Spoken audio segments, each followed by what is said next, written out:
రెండోది ఏదో నేను పార్టీ మారుతాను అని చెప్పేసి. So there is nothing like that. ఎక్కడ ఆ విధంగా ఎటువంటి లేదు. నేను ఆంధ్రప్రదేశ్లో రాజకీయం చేసినంత కాలము కూడా వైఎస్ఆర్ ఫ్యామిలీ వెంబడే ఉంటాము, వైఎస్ఆర్ కుటుంబంతోనే ఉంటాము. దిస్ ఈస్ ఇప్పటి నుంచి కాదు, మేము 35 సంవత్సరాల నుంచి కూడా ఆ ఫ్యామిలీ, ఆ కుటుంబం వెంబడే ఉన్నాము. ఎటువంటి పదవులు లేనప్పుడు ఉన్నాము, వాళ్ళ కష్టాల్లో ఉన్నప్పుడు ఉన్నాము, ఇబ్బందుల్లో ఉన్నప్పుడు ఉన్నాము. ఎల్లవెల్లా ఆ కుటుంబానికి తోడుగా ఉన్నాము. ఈరోజు వాళ్ళ కుటుంబంలో ఉన్న వాళ్ళే పక్కకు పోయినారు తప్ప మేము ఎక్కడికి పోలేదు. సో మేము ఎక్కడికి పోవటం లేదు. I will be with YSR party only. So దానికి ఎటువంటి ఇది లేదు.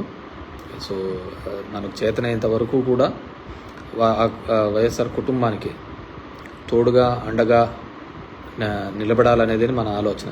సరే, వాళ్ళలో ఎక్కడైనా కానీ ఏదైనా తప్పు చేసిన జరుగుతున్నా, ఇంకోటి జరుగుతున్నా చెప్పడం మన బాధ్యతగా చెప్పడం, కానీ అంతకుమించి వేరేదేం లేదు. సో బేసిక్గా గెలుపు ఓటములు వీటి గురించి కంటే కూడా మనం నమ్ముకున్న వాళ్ళకు అండగా ఉండాలి అనేది నేను మొదటి నుంచి నాకున్న భావన. సో నేను యాక్చువల్గా బేసిక్గా పాలిటిక్స్లోకి వచ్చినది కూడా అదే విధంగా. నా సినారియో కూడా తెలుసు, పొలిటికల్ సిస్టంలోకి ఏ విధంగా రాజకీయాల్లోకి రావడం. మా నాన్న అంతా దూరం పెట్టినది మమ్మల్ని అందరినీ రాజకీయాలకు. కానీ ఎప్పుడైతే మా నాన్న ఆకస్మికంగా చనిపోవడం జరిగిందో, మా చిన్నాన్న అప్పుడు జైల్లో దూరంగా ఉన్నాడు. అలాంటి సందర్భంలోనే మా వర్గానికి, మా గుంపుకు ఎటువంటి హాని జరగకూడదు, ఉండకూడదు అనే ఉద్దేశంతోనే నేను తిమ్మంపల్లిలో కానీ అప్పుడు రాజకీయంగా కానీ అక్కడే ఉండాల్సిన పరిస్థితి. లేకుంటే నేనేమేదో మోజుపడో లేకుంటే ఇంకో దాని మీద పడో నేనేమి రాజకీయాల్లోకి వచ్చినది కాదు. ఆ రోజు మా వర్గం కోసము, మా వాళ్ళ కోసము, మా మనుషుల కోసం, మమ్మల్ని నమ్ముకున్న వాళ్ళ కోసము నేను రాజకీయాల్లోకి రావడం చెప్పింది. ఈరోజు కూడా అంతే. మేము వైఎస్ఆర్ కుటుంబాన్ని నమ్ముకున్నాం. సో మంచైనా చెడైనా వాళ్ళతోనే సేల్ అవుతుంటాం తప్ప ఇంకా వేరే ఆలోచన అంటూ ఏంది ఉండదు. బేసిక్గా ఇప్పుడు జరగాల్సిన ప్రక్షాళన అంతా కూడా ముందు మన సైడు జరగాలి. ప్రక్షాళన మన పార్టీ సైడు, మన పార్టీలో ఉన్న వాళ్ళ దగ్గర నుంచి ప్రక్షాళన.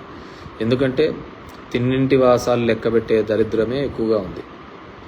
ఇక్కడే అనుభవించి, ఇక్కడే సంపాదించి నిందలు వేసి వెళ్ళిపోయే వాళ్ళే ఎక్కువగా తయారైనారు. సో కాబట్టి ముందు ఇది ఫిల్టర్ చేసుకుంటే శత్రువుతో పోరాడచ్చు. సో ముందు మన దగ్గర ఉన్న ఎదవల్ని తరిమి కొట్టి, మన దగ్గర ఉన్న మోసం చేసే వాళ్ళను తరిమి కొట్టిన తర్వాతనే మనము శత్రువు మీద ఈజీగా కొట్లాడచ్చు. సో ఎందుకంటే ఇప్పుడు నేను నా అబ్జర్వేషన్లో బాగా నేను గమనిస్తున్న విషయం, ఎన్నో ఏళ్ళుగా ఉండి మనల్ని నమ్ముకొని బాగుపడి ఉంటారో, లాభపడి ఉంటారో. ఎవడైతే బాగుపడి ఉంటాడో, ఎవడైతే లాభపడి ఉంటాడో, ఎవడైతే దొంగవి చేసుకుంటాడో, ఇట్లాంటి వాళ్ళే భయపడి తొందరగా పోతూ ఉంటారు అనమాట, తట్టుకోలేక. మనం అన్నీ పర్ఫెక్ట్గా ఉన్నామనుకో ఎటువంటి దానికి భయపడక్కర్లేదు. సరే, కొన్ని ఇబ్బందులు అనేది తప్పవులే, ఖచ్చితంగా మన మీద కొన్ని ఇబ్బందులు పెట్టే కార్యక్రమం చేస్తూ ఉంటారు. అలాంటివి చేసినప్పుడు కూడా మనం గట్టిగా నిలదొక్కుని నిలబడితేనే మన కెపాసిటీస్ పెరుగుతూ ఉంటాయి. మనము సమస్య ఉంది కదా అని అటువైపు బెండ్ అయినామనుకో ఇంకేముంటుంది, నీ యొక్క నువ్వు ఎంత స్టేబుల్, ఎంత స్టాండర్డ్ అనేది ఎవరికి అర్థం కాదు కదా.